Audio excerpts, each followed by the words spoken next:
Hi, this is the video for 11th grade English for Tuesday, September 14th. So I'll walk you through what we did if you missed class. Very first thing we are trying to do just to get systems set up, you'll see is number 1. Open up your big Google Doc here and then add the STEM for today. So the STEM for Tuesday, September 14th is they came to Aya's house because they came to Aya's house, but, and they came to Aya's house so. Now, there's no way you can answer that question or finish those sentences until you know what we studied today.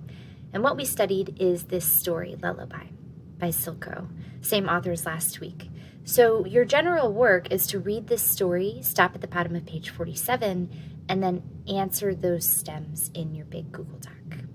We also went through this presentation that you can click on to learn more about the Indian Adoption Project that inspires this story by Silko. And that was class today.